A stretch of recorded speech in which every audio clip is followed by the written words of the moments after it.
Ladies and gentlemen, Dan Bach here today to give you my store sourcing Bible. That's right, the good word on how to make money with retail arbitrage on Amazon from a seller who's been doing it for 10 years. I put together a Google Doc that has my top 16 favorite stores and instructions for how to go through each of them, and I'm going to walk you through that document right now. Alright, here she is, ladies and gentlemen. She's easy, she's breezy, she's cover girl. Anyway, let's just get into it.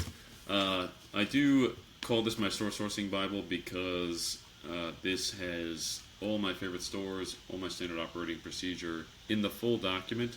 This is a little bit of a teaser. We've got everything within the boot camp, so if you sign up to join my boot camp, you get all of it. But let's go over what's in here. Currently, we've got how to source Costco, how to source Marshalls, and Nike and Converse. If you hear the squad cars in the background, it's because I've got the window open and I live downtown Chicago. Anyway, alright, how to use this sheet. So I give you a section here at the beginning that gives you general rules and guidelines for any store. So you can take that information and apply it to any store that you go to source from, and it will help you make money. So, again, we'll go over general rules, and then if you follow the instructions set forth in this document, you will save yourself a lot of time and frustration. Additionally, you make a lot of money if you stick to these rules. And I'm very clear about this. I warn you to stick to the rules and avoid shortcuts. For example, there are rules on being honest. Always being honest while dealing with these stores is what will give you your business longevity. But at times you'll be tempted to lie to make a quick buck. Be honest, follow the instructions I have set forth in this document, and you will prosper. Lie, and it will come back to bite you. Retail arbitrage has more to do with building relationships with store managers and store employees, and being consistent and showing up and making that store a better place than when you left it.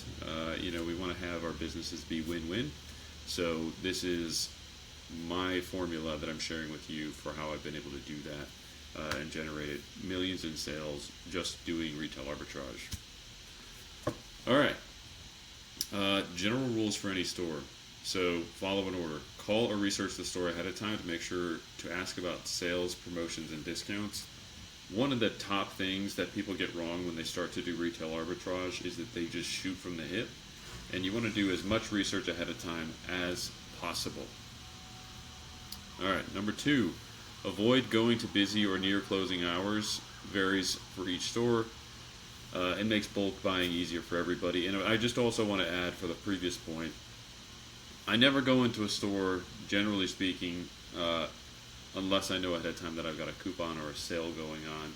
So calling ahead or creating an email where you collect the sales promos from that store, that's the best time to go, when you know ahead of time that you've got some type of extra coupon or discount in your back pocket.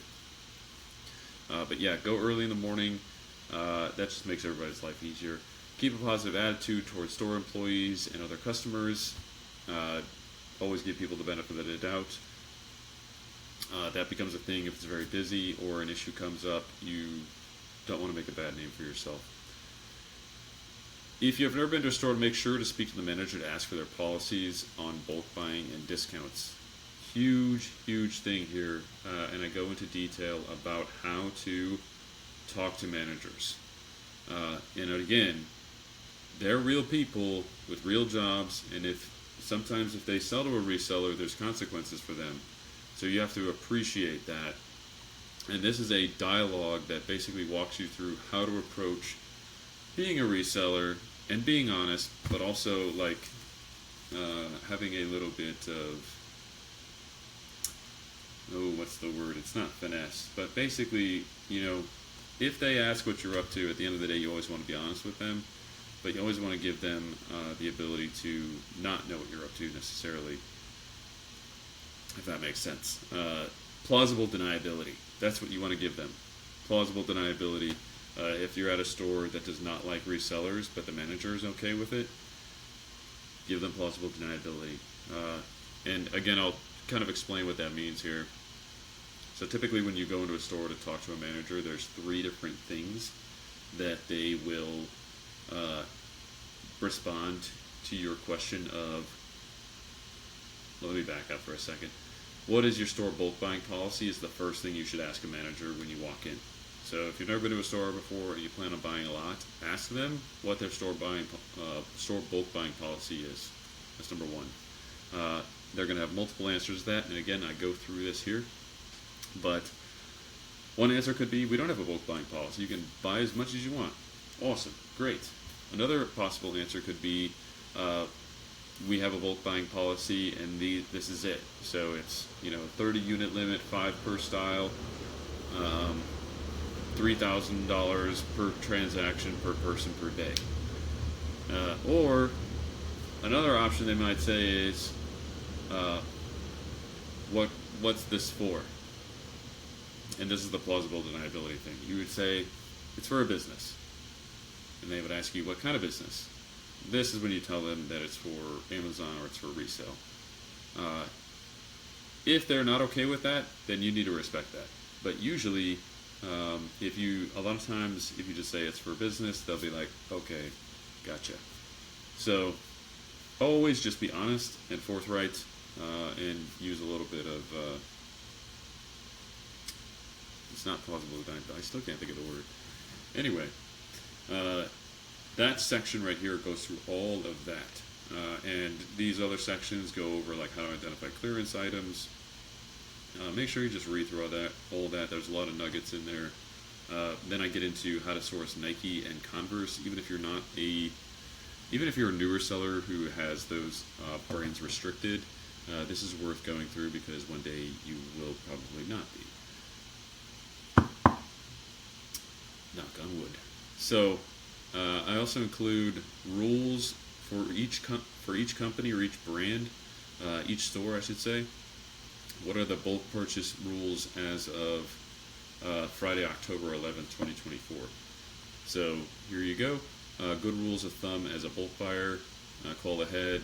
You need a cart, government issued ID, business debit card, sales tax exempt, charged phone, good attitude because it gets busy with a lot of people. Always be kind with everybody. Nike app with pass on phone, so you want to make sure you have that downloaded. Never make a mess in the store. Intellectual property issues? No. Do they accept tax exempt? Yes. And then there's certain variables. Nike sales change every Thursday, so we get into tips about when to buy stuff, what the locations are that might be around you. Actually, this is like in my area, but you'd want to fill this out for yourself. And then process for scanning a store start to finish. Always check clearance first. Clearance items end in 0.97. I'm not going to read all of this, but basically you can see the top selling items. Marshalls. There's some videos here for how to deal with and process Marshalls products. I've got a couple TikTok playlists. There's this very specific procedure that you must do when you're purchasing items from Marshalls. It involves taking photos of the product and scanning receipts.